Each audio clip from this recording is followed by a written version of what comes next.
Chapter 9. Turi, Guiliano, and Aspanu Pisciotta were up before the dawn, before the first light, for though it was unlikely, the carabinieri might start in darkness to surprise them with the morning sun. They had seen the armored car from Palermo arrive in the Bellampo Barracks late the evening before the 2 jeeploads of reinforcements. During the night, Guiliano made scouting patrols down the side of the mountain and listened for any sounds that would be made by anyone approaching their cliff, a precaution Pisciotta ridiculed. "When we were children we would have been such daredevils," he told Guiliano. "But do you think those lazy carabinieri will risk their lives in darkness? Or even miss a good night's sleep in soft beds?" "We have to train ourselves in the good habits," Turi Guiliano said. He knew that some day there would be better enemies. Turi and Aspanu worked hard laying out guns on a blanket and checking them in every detail. Then they ate some of La Venera's bread cake, washed down with a flask of wine Hector Adonis had left them. The cake, with its heat and spices, lay glowingly in their stomachs. It gave them the energy to construct a screen of saplings and boulders on the edge of the cliff. Behind this screen, they watched the town and the mountain paths with their binoculars. Guiliano loaded the guns and put boxes of ammunition in the pockets of his sheepskin jacket while Pisciotta kept watch. Guiliano did his job carefully and slowly.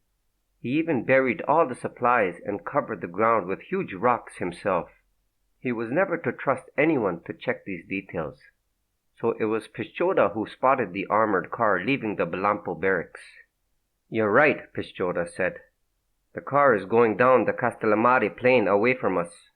They grinned at each other. Guiliano felt a quiet elation. Fighting the police would not be so difficult after all. It was a child's game with a child's cunning. The armored car would disappear around a curve of the road and then circle back and come into the mountains to the rear of their cliff.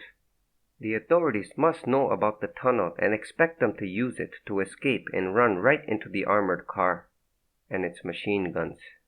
In an hour, the carabinieri would send a detachment up the sides of Monte Dora in a frontal attack to flush them out.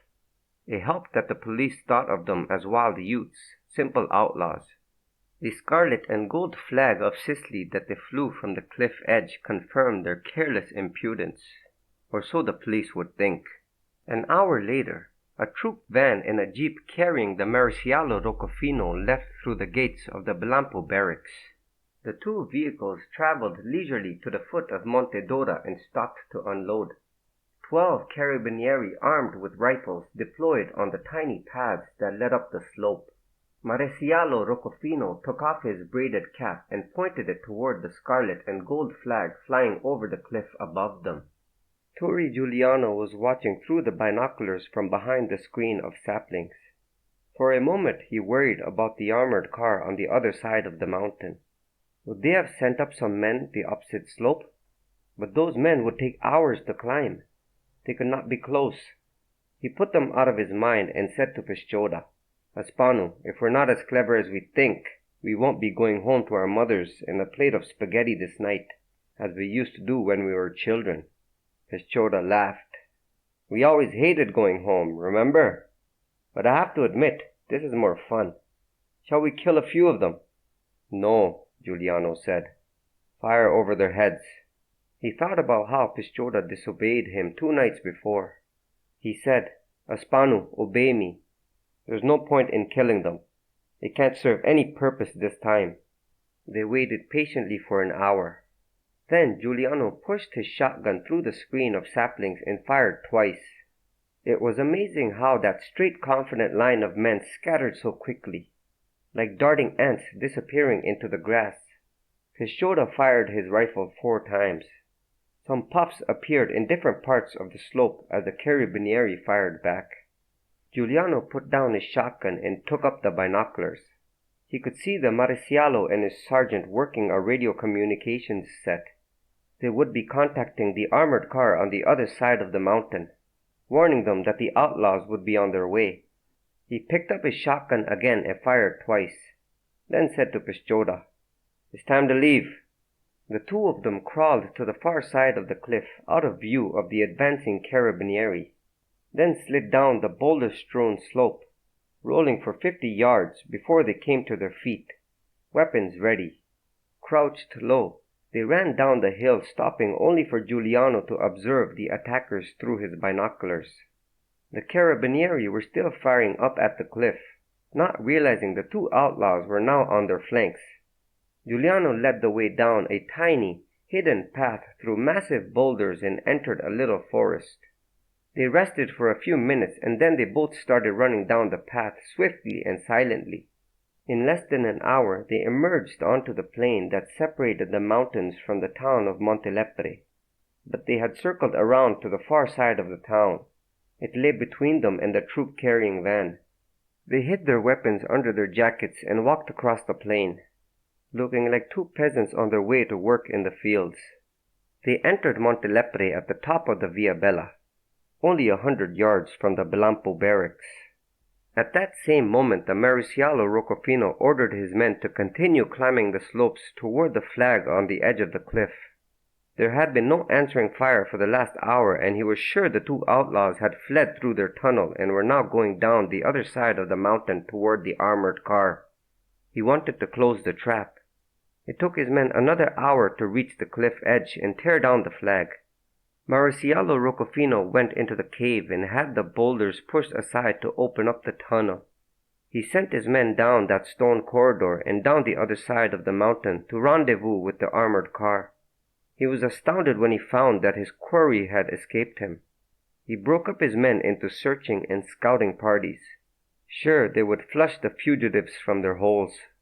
Hector Adonis had followed Guiliano's instructions perfectly.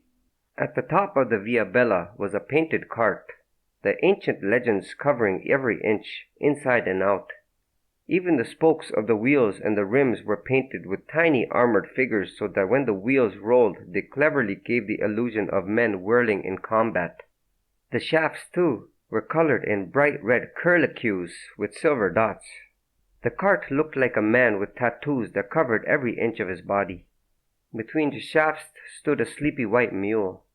Guiliano jumped into the empty driver's seat and looked into the cart. It was packed with huge jugs of wine cradled into bamboo baskets. There were at least 20 of them. Guiliano slipped his shotgun behind a row of jugs. He gave a quick look toward the mountains.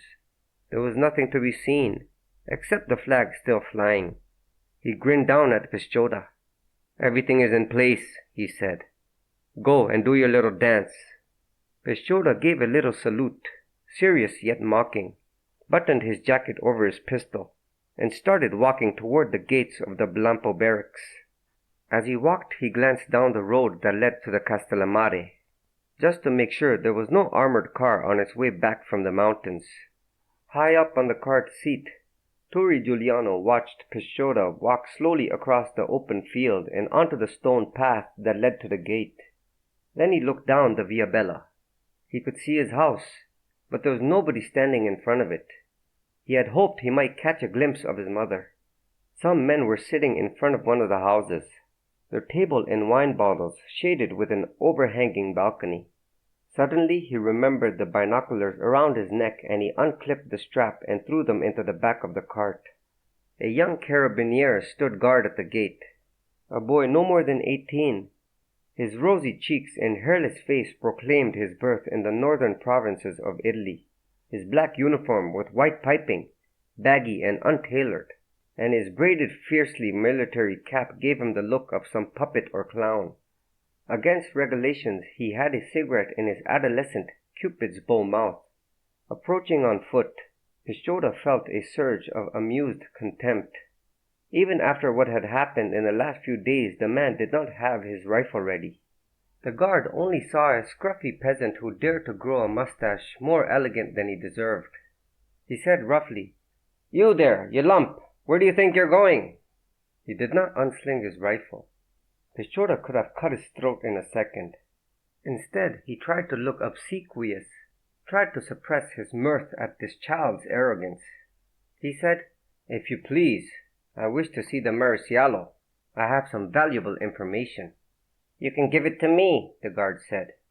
Pisciotta could not help himself. He said scornfully, "Then can you pay me too?" The guard was astounded by this impudence.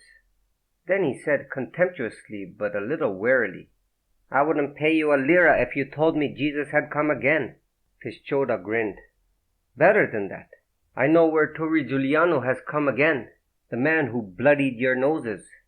The guard said suspiciously, "Since when does a Sicilian help the law in this damned country?" Pisciotta moved a little closer. "But I have ambitions," he said. "I've put in an application to become a carabinieri. Next month I go to Palermo for my examination. Who knows, both of us might soon be wearing the same uniform." The guard looked at Pisciotta with a more friendly interest. It was true that many Sicilians became policemen. It was a road out of poverty. It was a small piece of power.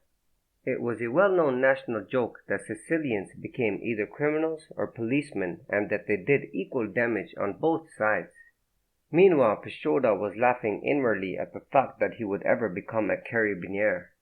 Pisciotta was a dandy, and he owned a silk shirt made in Palermo. Only a fool would preen in that white-piped black uniform and that ridiculous braided stiff-billed cap. "You better think twice," the guard said, not wanting everybody to be in on a good thing. "The pay is small, and we'd all starve if we didn't take bribes from smugglers. And just this week 2 of the men of our barracks, good friends of mine, were killed by that damned Guiliano. And every day the insolence of your peasants who won't even give you directions to the barber in town." Pisciotta said gaily, "We'll teach them some manners with the bastinado." Then, with a confidential air, as if they were already brothers in arms, he said, "Have you a cigarette for me?" To Pisciotta's delight, the moment of goodwill fled. The guard was outraged. "A cigarette for you?" he said incredulously. "Why in Christ's name should I give a piece of Sicilian dung a cigarette?" And now finally the guard unslung his rifle. For a moment Pisciotta felt the savage urge to throw himself forward and slit the guard's throat. "Because I can tell you where to find Guiliano," Pisciotta said. "Your comrades searching the mountains are too stupid to find even a gecko." The guard looked bewildered. The insolence had him confused. The information offered made him realize he had better consult his superior. He had a feeling that this man was too slippery and could get him into trouble of some kind. He opened the gate and motioned Pisciotta with his rifle to enter the grounds of the Bellampo Barracks. His back was to the street. At that moment, Guiliano, 100 yards away, kicked the mule awake and started his cart onto the stone pathway to the gate. The grounds of the Bellampo Barracks consisted of 4 acres. On the land was the large administration building with an L-shaped wing that held the jail cells. Behind it was the living barracks for the carabinieri themselves, large enough to hold 100 men, with a specially partitioned section that served as a private apartment for the maresciallo. Off the right was a garage for vehicles that was really a barn and still served partially as such, since the detachment supported a troop of mules and donkeys for mountain travel where mechanical vehicles were useless. Far in the rear were a munitions shed and a supply shed, both made of corrugated steel. Surrounding the whole area was a 7-foot barbed-wire fence with 2 high towers for sentries, but these had not been used for many months. The barracks had been built by the Mussolini regime and then enlarged during the war on the mafia. When Pisciotta went through the gate, he checked for danger signals. The towers were empty. There were no roaming armed guards. It looked like some peaceful deserted farm. There were no vehicles in the garage. In fact, there were no vehicles in sight anywhere, which surprised him and made him worried that one would be returning soon. He could not conceive of the maresciallo being so stupid as to leave his garrison without a vehicle. He would have to warn Turi that they might get unexpected visitors. Shepherded by the young guard, Pisciotta entered the wide doors of the administration building. This was a huge room with ceiling fans which did little to dispel the heat. There was a large raised desk dominating the room, and on the sides were railings which enclosed smaller desks for clerks. Around the room were wooden benches. These were all empty except for the raised desk. Seated at this was the carabinieri corporal, who was an altogether different proposition from the young guard. An ornate gold nameplate on the desk read Corporal Canio Silvestro. The upper part of his body was massive. Great shoulders and thick columnar neck crowned by a huge boulder of a head. A pink scar, a slab of shiny dead tissue, seemed pasted from his ear down to the end of his rock-like jaw. A long, bushy handlebar mustache flew out like two black wings over his mouth. He wore the stripes of a corporal on his sleeve, a huge pistol at his belt, and worst of all, he regarded Pisciotta with the utmost suspicion and distrust as the guard recited his story. When Corporal Silvestro spoke, his accent revealed him to be a Sicilian. "You are a lying piece of shit," he said to Pisciotta. But before he could go any further, Guiliano's voice could be heard shouting inside the gate. "Hey there, carabinieri! Do you want your wine or not? Yes or no?" Pisciotta admired the style of Guiliano's voice, the tone coarse, the dialect so thick it was almost unintelligible except to natives of his province, the choice of words arrogantly typical of the well-to-do peasant. The corporal growled with exasperation. "What in Christ's name is that fellow bellowing about?" And with great strides was out the door. The guard and Pisciotta followed him. The painted cart and its white mule were outside the gate. Bare to the waist, his broad chest streaming with sweat, Turi Guiliano was swinging a jug of wine. There was a huge idiotic grin on his face. His whole body seemed oafishly askew. His appearance disarmed suspicion. There could be no weapon concealed on his person. He was drunk, and the accent was that of the most loudest dialect in all of Sicily. The corporal's hand dropped from his pistol. The guard lowered his rifle. Pisciotta took a step backward, ready to draw his own gun from beneath his jacket. "I have a wagon load of wine for you," Guiliano bawled out again. He blew his nose with his fingers and snapped the mucus off into the gate. "Who ordered this wine?" the corporal asked. But he was walking down to the gate, and Guiliano knew he would open it wide to let the wagon through. "My father told me to bring it for the Mariciallo," Guiliano said with a wink. The corporal was staring at Guiliano. The wine was undoubtedly a gift for letting some farmer do a bit of smuggling. The corporal thought uneasily that as a true Sicilian the father would have brought the wine himself to be more closely associated with the gift. But then he shrugged. "Unload the goods and bring them into the barracks." Guiliano said, "Not by myself, I don't." Again the corporal felt a twinge of doubt. Some instinct warned him. Realizing this, Guiliano climbed down from the wagon in such a way that he could easily snatch the lupara from its hiding place. But first he lifted up a jug of wine in its bamboo case and said, "I have 20 of these beauties for you." The corporal roared out a command toward the quarters barracks, and 2 young carabinieri came running out. Their jackets were unbuttoned, and they wore no caps. Neither did they bear weapons. Guiliano, standing on top of his cart, thrust jugs of wine into their arms. He gave a jug to the guard with the rifle, who tried to refuse. Guiliano said with rough good humor, "You certainly helped to drink it, so work." Now, with the 3 guards immobilized, their arms full of jugs, Guiliano surveyed the scene. It was exactly as he had wished. Pisciotta was directly behind the corporal, the only soldier with his arms free.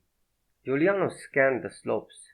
There was no sign of any of the searching party returning. He checked the road to the Castellamare. There was no sign of the armored car. Down the Via Bella the children were still playing.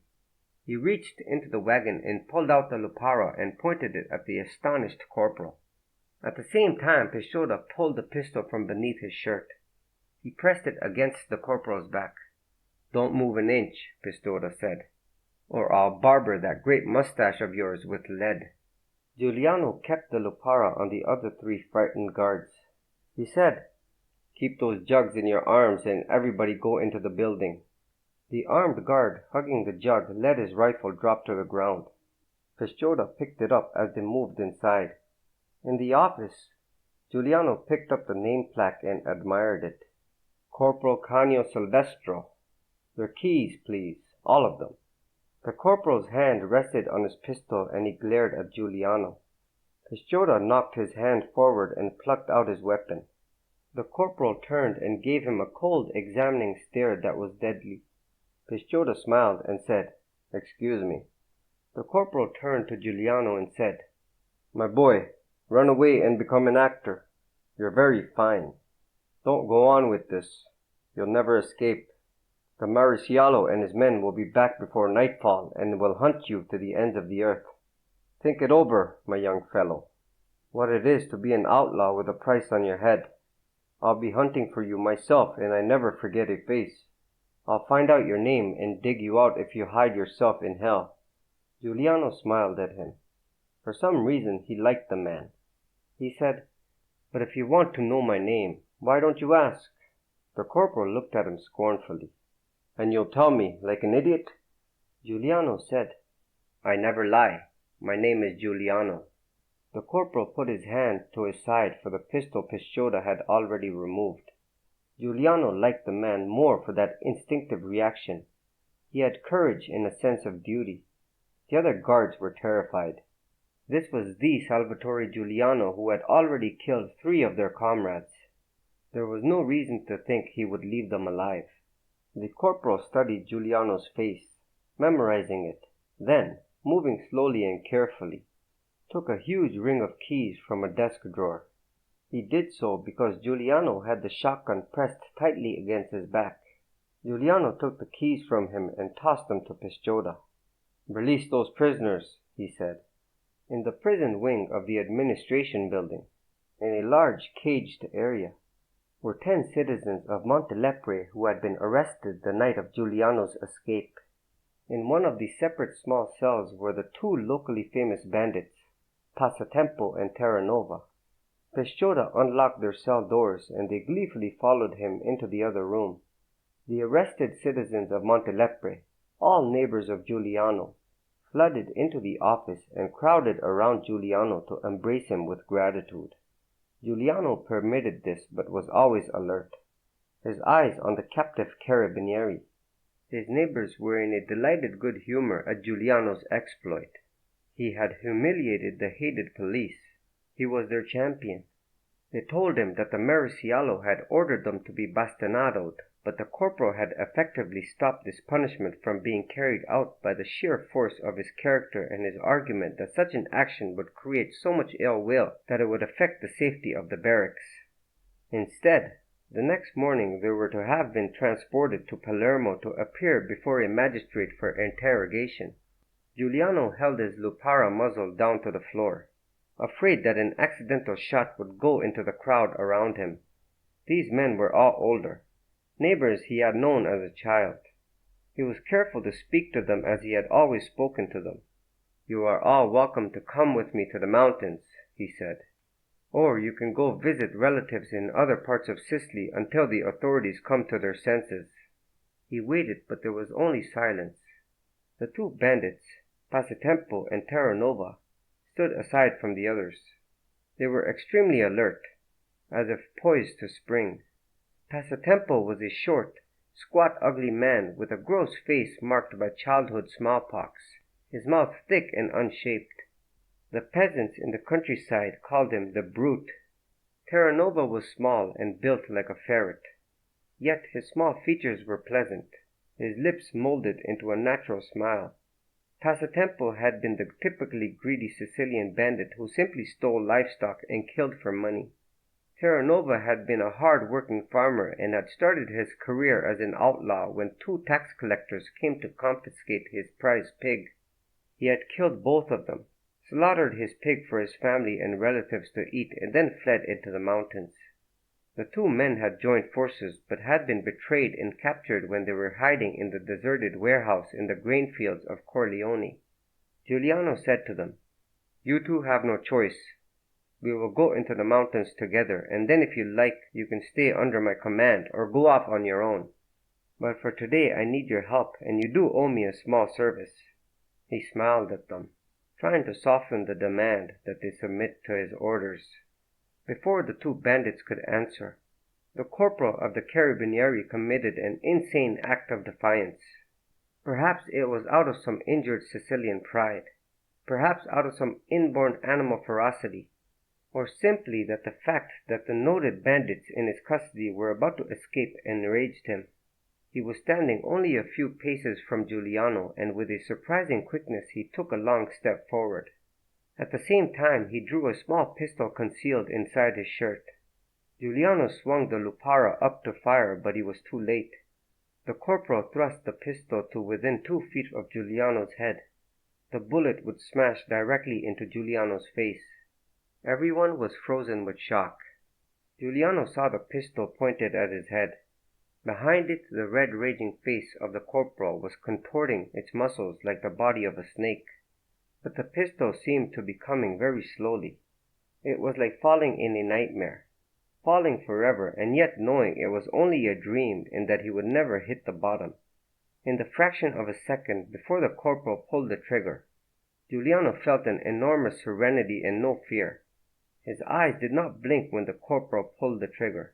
Indeed, he took a step forward. A fraction of a second afterward, he was swarmed over by Pisciotta, Terranova, and Passatempo, and the corporal was falling under the weight of bodies. Terranova had grasped the pistol and was twisting it away. Passatempo had the corporal by the hair of his head and was trying to gouge out his eyes. Pisciotta had his knife out and ready to plunge it into the corporal's throat. Guiliano caught it just in time. Guiliano said quietly, "Don't kill him," and pulled him off the corporal's now prone and defenseless body. He looked down and was dismayed to see the damage that had been done in the flashing moment of mob fury. The corporal's ear was half ripped off his skull and was bleeding great gouts of blood. His right arm hung grotesquely twisted at his side. One of his eyes was spouting blood. A great flap of skin hung over it. The man was still not afraid. He lay there awaiting death, and Guiliano felt an overwhelming wave of tenderness for him. This was the man who had put him to the test, and who had confirmed his own immortality. This was the man who had certified the impotence of death. Guiliano pulled him to his feet, and to the astonishment of all the others he gave him a quick embrace. Then he pretended that he was merely helping the corporal to stand erect. Terranova was examining the pistol. "You are a very fortunate man," he said to Guiliano. "Only one bullet is defective." Guiliano held out his hand for the gun. Terranova hesitated for a moment, then gave it to him. Guiliano turned to the corporal. "Behave yourself," he said in a friendly tone, "and nothing will happen to you or your men. I guarantee it." The corporal, still too dazed and weak from his injuries to reply, did not even seem to understand what was being said. Passatempo whispered to Pisciotta, "Hand me your knife and I'll finish him off." Pisciotta said, "Guiliano gives the orders here and everybody obeys." Pisciotta said it matter-of-factly so as to not alert Passatempo that he was ready to kill in an instant. The Montelepre citizens who had been prisoners left hastily. They did not want to be witnesses to a massacre of carabinieri. Guiliano shepherded the corporal and his fellow guards to the prison wing and locked them in the communal cell together. Then he led Pisciotta, Terranova, and Passatempo on a search through the other buildings of the Bellampo Barracks. In the weapons shed they found rifles, pistols, and machine pistols, with boxes of ammunition. They draped the weapons over their bodies and loaded the boxes of ammunition into the cart. From the living quarters they took some blankets and sleeping bags, and Pisciotta threw 2 carabinieri uniforms into the cart just for good luck. Then, with Guiliano in the driver's seat, the cart brimming over the top with looted goods, the other 3 men, walking with weapons ready, spread out to protect against any attack. They moved quickly down the road toward Castellamare. It took them over an hour to make their way to the house of the farmer who had loaned Hector Adonis the cart and to bury their loot in the pig pen. Then they helped the farmer cover his cart with olive green paint stolen from an American Army supply depot. Mariciello Roccofino returned with his search party in time for dinner. The sun was falling out of the sky, and it had never burned so brightly that day as the Mariciello's rage burned at the sight of his men imprisoned in their own cages. The Mariciello sent his armored car screaming down all the roads for a trace of the outlaws. But by that time Guiliano was deep in the sanctuary of his mountains. Newspapers all over Italy gave the story great prominence. Just 3 days before, the killing of the 2 other carabinieri had also been front-page news. But then Guiliano had just been another desperate Sicilian bandit whose only claim to fame was ferocity. This exploit was another matter. He had won a battle of wits and tactics against the national police. He had freed his friends and neighbors from what was obviously an unjust imprisonment. Journalists from Palermo, Naples, Rome, and Milan descended on the town of Montelepre, interviewing Turi Guiliano's family and friends. His mother was photographed holding up Turi's guitar, which she claimed he played like an angel. This was not true. He was only beginning to play well enough to make his tune recognizable. His former schoolmates confessed that Turi was such a great reader of books that he had been nicknamed the Professor. The newspapers seized upon this with delight. A Sicilian bandit who could actually read. They mentioned his cousin Aspanu Pisciotta, who had joined him in his outlawry out of sheer friendship, and wondered at a man who could inspire such loyalty. That an old photograph taken of him when he was 17 showed him to be incredibly handsome in a Mediterranean manly fashion made the whole story irresistible. But perhaps what appealed to the Italian people most of all was Guiliano's act of mercy in sparing the corporal who had tried to kill him. It was better than opera. It was like the puppet shows so popular in Sicily, where the wooden figures never lost blood or had their flesh torn and mangled by bullets. The newspapers only deplored the fact that Guiliano had chosen to free 2 such villains as Terranova and Passatempo, implying that 2 such evil companions might tarnish the image of this knight in shining armor. Only the Milan newspaper pointed out that Salvatore Turi Guiliano had already killed 3 members of the national police, and suggested that special measures should be taken for his apprehension, that a murderer should not be excused of his crimes merely because he was handsome, well read, and could play the guitar.